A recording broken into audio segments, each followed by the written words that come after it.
Avez-vous déjà ressenti cette petite étincelle de curiosité, ce désir profond de comprendre un peu mieux les mystères de votre propre plaisir ou celui de votre partenaire?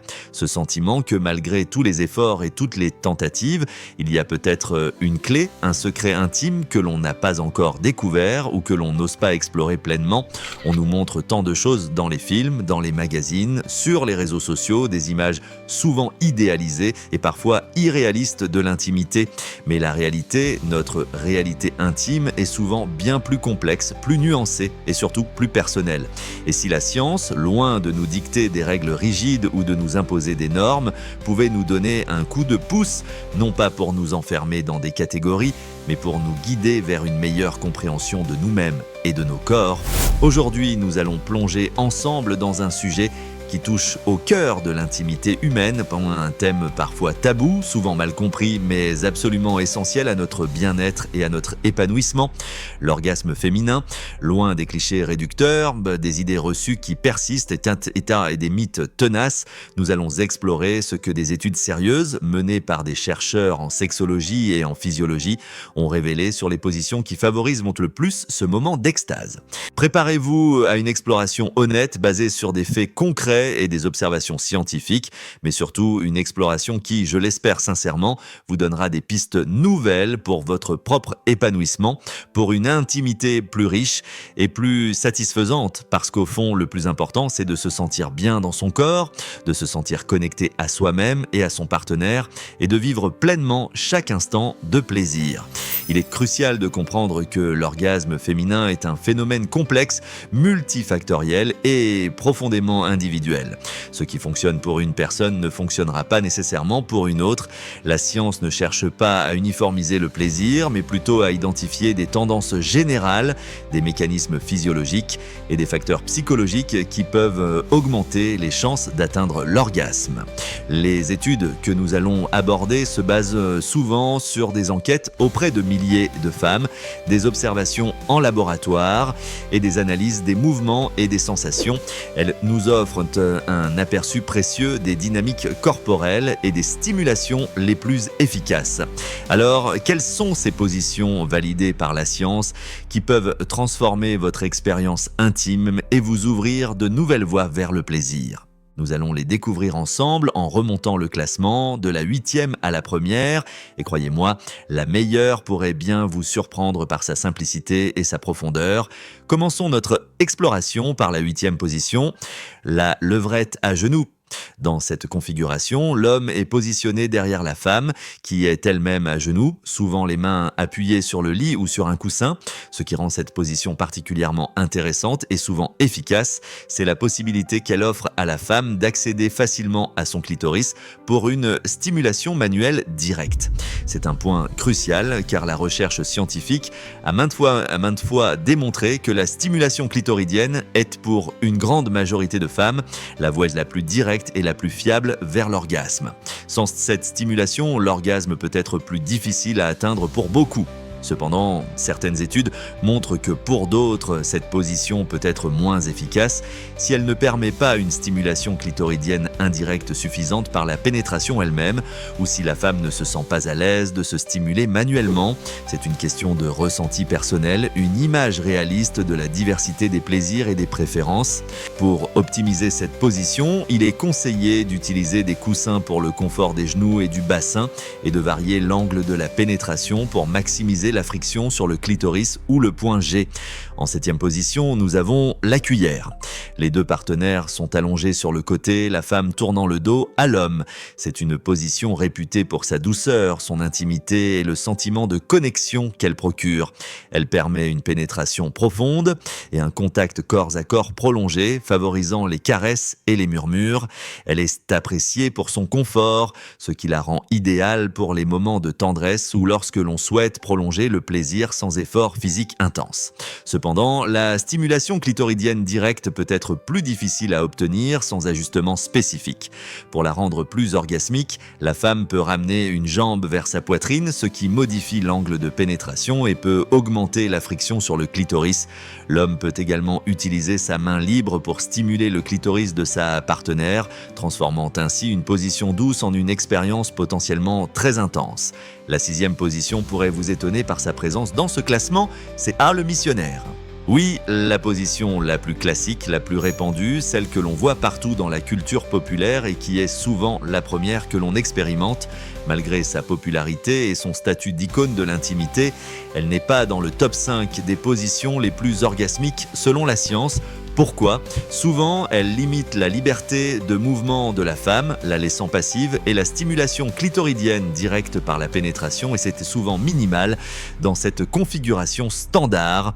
Le contact est principalement vaginal, ce qui, pour la majorité des femmes, n'est pas suffisant pour atteindre l'orgasme. Mais ne la rayez pas tout de suite. Le missionnaire a l'avantage d'offrir un contact visuel intense, des baisers passionnés et une grande intimité émotionnelle. Nous y reviendrons plus tard pour voir comment la transformer. Passons à la 5e position, la femme assise sur l'homme. Mais cette fois, la femme est assise sur l'homme, le dos tourné vers lui. L'homme est assis, jambes allongées, et la femme est assise sur lui, le pénis introduit, ses jambes derrière lui ou de chaque côté.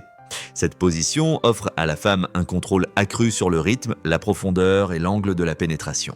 Surtout, elle peut bouger son bassin comme elle le souhaite, se pencher en avant ou en arrière, faire des mouvements circulaires ou de va-et-vient, ce qui est essentiel pour beaucoup afin de trouver la stimulation clitoridienne indirecte optimale. C'est une position qui favorise l'autonomie féminine dans la recherche du plaisir, permettant d'expérimenter différentes pressions et frictions. En 4e position, on retrouve une variante de la levrette, la femme sur le ventre, l'homme au-dessus. Ici, la femme est allongée sur le ventre et l'homme la pénètre par derrière. La clé de l'efficacité de cette position réside dans la liberté de mouvement qu'elle peut offrir. Si la femme peut bouger son bassin, se cambrer ou même placer un coussin sous ses hanches pour modifier l'angle, et si elle a la possibilité de stimuler son clitoris en même temps, cette position devient très efficace.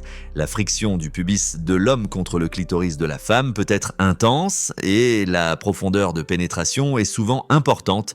C'est une question d'autonomie et de sensation où la femme peut guider les mouvements pour maximiser son plaisir. Et maintenant, le top 3. Avez-vous une idée de ce qui pourrait s'y trouver après avoir exploré ces premières positions ? Les 3 premières places mettent en lumière l'importance du contrôle féminin et de la stimulation clitoridienne. En 3e position, l'homme assis sur une chaise, la femme assise sur lui. L'homme est confortablement installé sur une chaise et la femme s'assoit sur lui, face à lui ou dos à lui, le pénis introduit. L'important ici, c'est la hauteur de la chaise. Elle doit permettre à la femme de poser ses pieds confortablement sur le sol, d'avoir un bon appui et de bouger son bassin librement sans se fatiguer. Cette position combine le contrôle de la femme sur le mouvement et l'angle avec la possibilité d'un contact visuel et émotionnel intense si elle est face à son partenaire. La gravité peut également jouer un rôle en permettant une pénétration plus profonde et une stimulation plus constante. Le confort et la liberté de mouvement sont les maîtres mots de cette position. La 2e position est l'andromaque, souvent appelée la cowgirl inversée ou reverse cowgirl en anglais. L'homme est allongé sur le dos et la femme est assise sur lui, le dos tourné vers son visage. C'est une position où la femme est clairement aux commandes. Elle a une liberté totale de mouvement, peut ajuster l'angle, la profondeur et surtout, elle a un accès facile et discret à son clitoris si elle le souhaite, que ce soit par autostimulation ou par la friction de son propre corps contre celui de son partenaire. C'est une position d'empowerment où le plaisir féminin est au centre et où la femme peut explorer ses sensations sans contrainte. La possibilité de se pencher en arrière ou en avant, de varier les mouvements de hanches en fait une position très polyvalente pour la recherche de l'orgasme. Avant de révéler la meilleure position, parlons un instant des positions les moins souvent efficaces, ou plutôt de celles qui sont le moins souvent associées à l'orgasme féminin selon les études.